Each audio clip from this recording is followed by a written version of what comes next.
Hey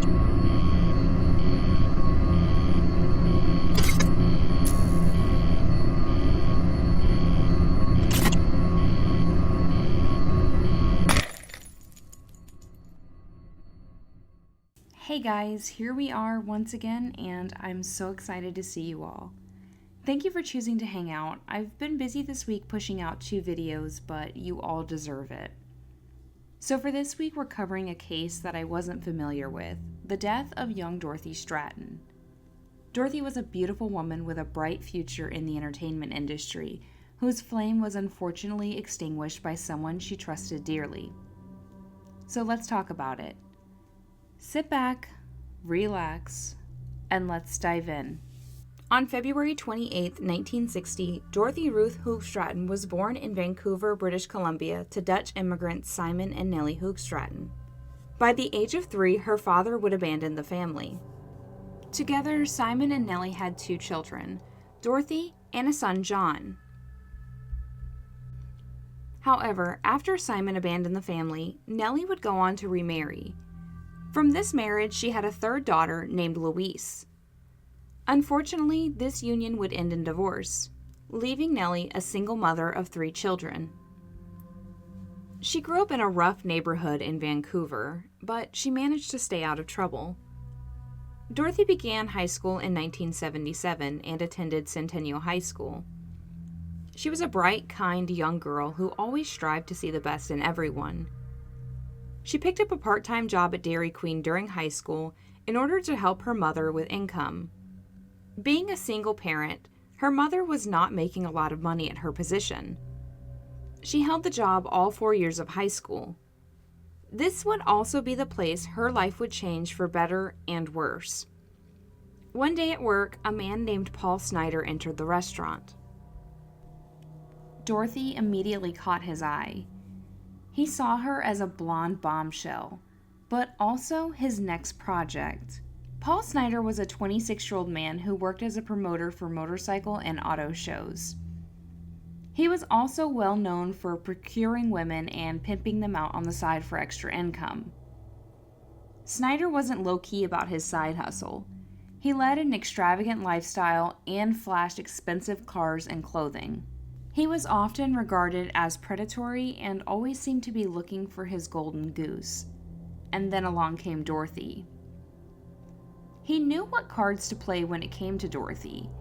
He complimented her on what she felt were imperfections. He showered her with expensive gifts and nice dinners, and it wasn't long after they met that the pair became an official couple. In 1978, Playboy hosted an event called the Great Playmate Hunt. It was a contest to scout the next playmate to be featured as the centerfold for their 25th anniversary issue the following year. Painting images of stardom and fame, Snyder pushed Dorothy to enter. She was reluctant. It was beyond her comfort zone, but after 2 weeks, charming Paul was able to convince her. She posed for nude photographs for the first time, which were then sent off. It didn't take long, though, for Playboy to take notice of her and have her on the next plane out to Los Angeles. It was her first time away from home and even her first time on a plane. She arrived at the Playboy offices where they took their own test shots. The executives were excited about her. It was something about her inexperience and her not knowing her true potential and beauty. Her naivete was appealing as opposed to the usual women who apply for Playboy.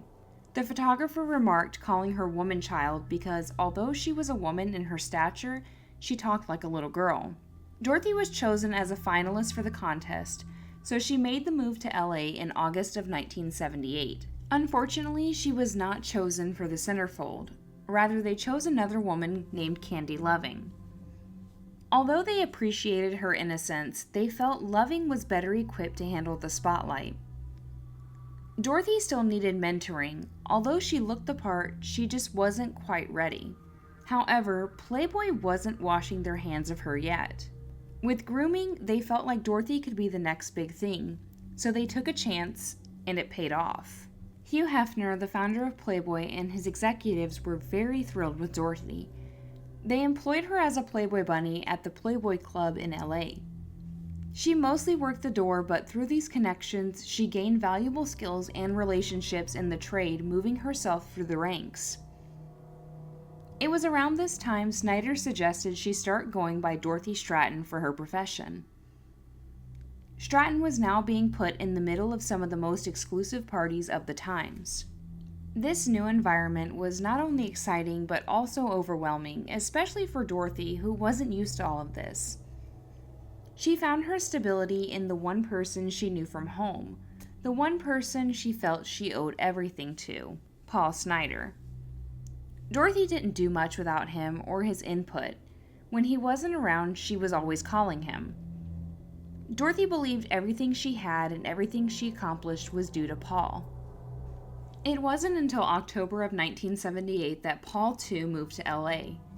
In LA, Paul felt more in control of Dorothy and the career she was building. And by June of 1979, the pair got married despite Dorothy's friends and employer opposing the marriage.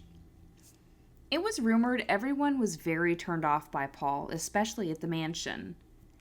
He spent his time hitting on all the other women and trying to make passes at them. He was eventually banned from the property and could only come back if Stratten was by his side. Hefner especially felt the union between the pair was just so Paul had financial security, because without Dorothy, he basically was nothing.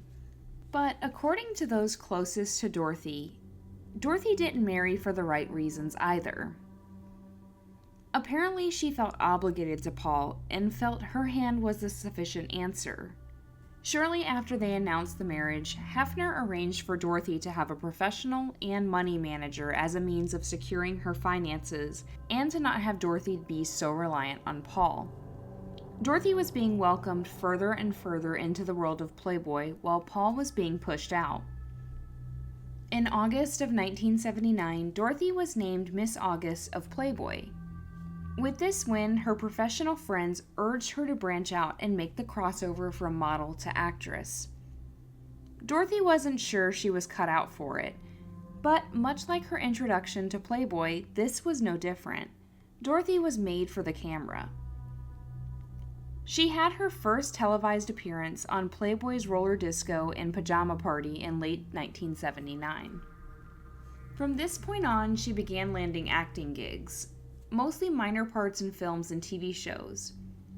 Some of her projects included Fantasy Island and Buck Rogers in the 25th Century.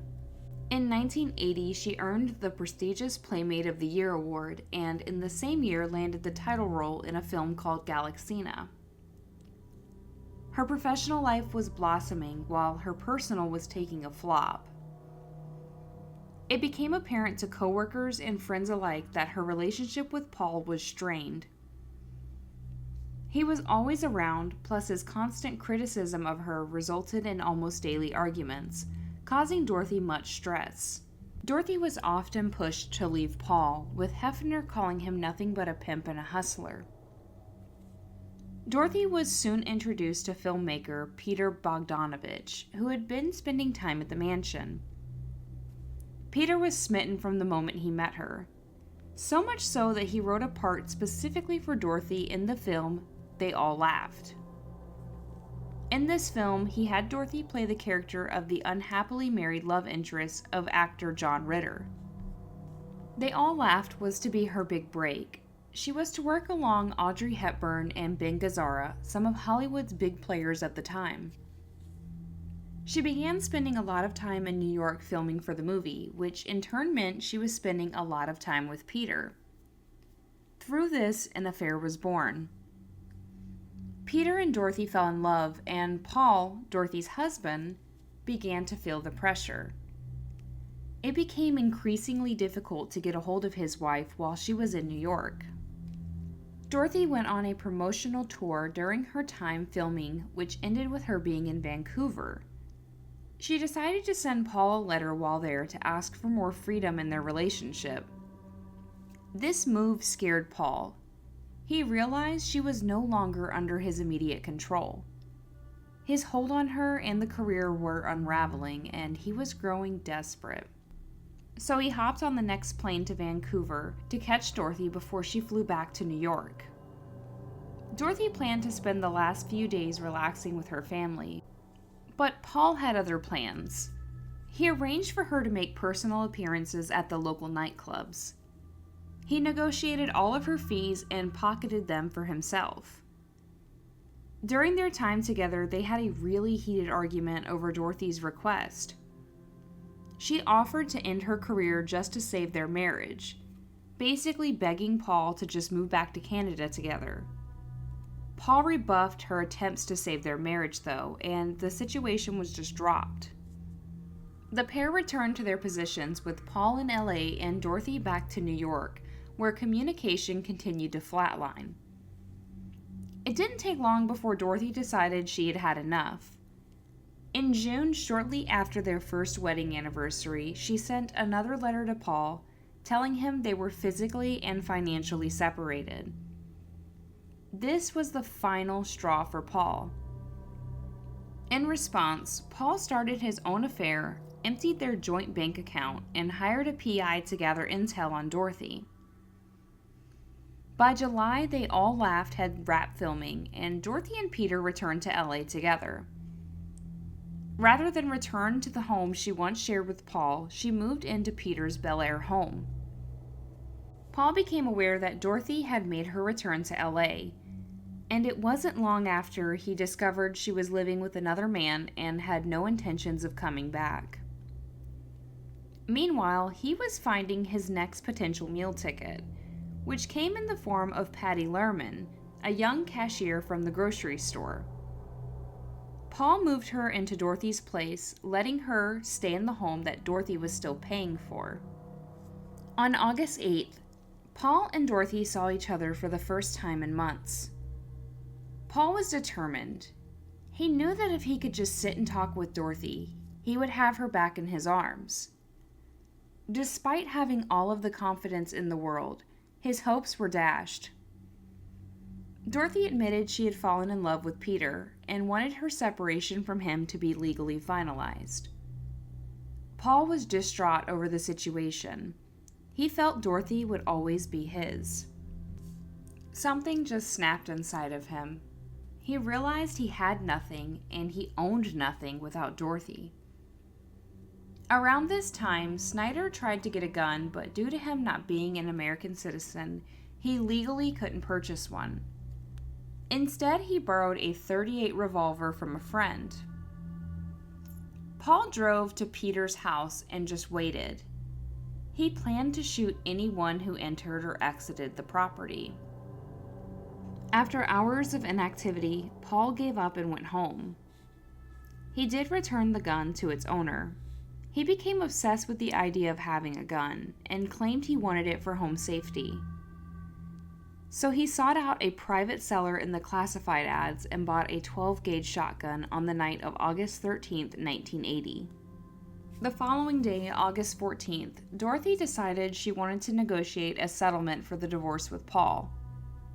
She arranged to meet him at the home she previously lived in.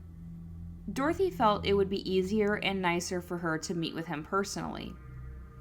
She felt she knew Paul and wanted to remain his friend despite what they were going through. Those closest to her deeply advised against going to see Paul in person, let alone by herself. Despite the pleas, she trusted Paul wholeheartedly. So that morning, Paul's roommates, Stephen Kushner and Patty Lorman, left the home for various tasks, leaving Paul alone. Dorothy arrived around noon, and sadly, it was the last time she was seen alive. By 8 p.m. the same day, both roommates had returned home, but Dorothy's car was still out front. They assumed Dorothy and Paul had reconciled, and the pair just left them alone. But after several hours of silence, they began to grow worried. They decided to check on the pair, so Kushner knocked on the door several times with no answer. He decided to just enter the room. Inside, they found the naked and deceased bodies of Dorothy and Paul. Police determined Paul had sexually assaulted Dorothy, then shot her in the face with a 12-gauge shotgun before turning it on himself. Dorothy was only 20 years old. The word spread like wildfire over the horrific tragedy. Peter and Hugh Hefner were distraught over losing her. Many felt a part of them died with her, especially Hugh. Dorothy was cremated and interred at the Westwood Village Memorial Park Cemetery in LA, the same cemetery as Marilyn Monroe and Hugh Hefner. Peter created the grave marker for her, which included a passage from Ernest Hemingway's book, A Farewell to Arms. The quote read, quote, "If people bring so much courage to this world, the world has to kill them to break them. So of course it kills them. It kills the very good and the very gentle and the very brave impartially. If you are none of these, you can be sure it will kill you too, but there will be no special hurry." End quote. And then it was signed, "We love you, Dr." Years after her death, Peter published a book called The Killing of the Unicorn, and it was about Dorothy. In the book, he blamed the culture, especially Hefner, for contributing to her death. Hefner was accused of unwanted advances on her when she first started with Playboy. However, Hefner denied the allegations and stated her death was a direct result of the affair she was having with Peter. Her story has also been depicted in 2 films, Death of a Centerfold, the Dorothy Stratten story, and Star 80. Peter also took care of Dorothy's family for years after her death. He felt that when they were married, they would have been his family too, and he didn't feel it should stop just because she was gone. Through this interaction, he formed a relationship with her younger sister, Louise. The pair were married in December of 1988, and after a 13-year relationship, divorced in 2001. However, the pair remained friends, even continuing to work together on some of Peter's later projects. The death of Dorothy left many feeling empty. The horrible tragedy continues to stand the test of time. Her young age a contributing factor, but above all else, she was a great person according to family and friends. She was special to them, and those closest feel there will never be another like her. Much like many of the cases we cover here, this one also left me with a very somber tone. I did want to mention this comparison though I noticed. I'm sure many of you have seen the movie Casino. I mean, it's a fantastic movie, but if you look at the relationship dynamic and the way it's described with all these recounts from friends and family about Dorothy and Paul, it's very reminiscent of the relationship between Ginger and Lester in the movie Casino. And if you haven't seen the movie, go watch it. I highly recommend it. It's a great film. And for those of you who have seen the film, what do you think about that comparison? I feel like the relationship obviously had key differences like drug use, and it seemed like Ginger didn't actually ever want to get away from Lester. But I feel like that had a lot to do with just his hold on her, which I think is kind of similar to the way Paul held Dorothy until he couldn't anymore. I don't know, maybe I'm reaching, but for some reason I just really thought about that relationship when I was doing this research. But as always, I'm interested in hearing your thoughts, so leave them in the comment section below and we can chat. If you found the content interesting, please consider giving it a thumbs up and let YouTube know you want more of it. And if you're not subscribed yet, please do so. We would love to have you join us under the ash tree. Thank you guys for continuing to hang out and support the channel. I appreciate all of the love and support. You're all the best, and I'll see you in the next one. Bye, friends.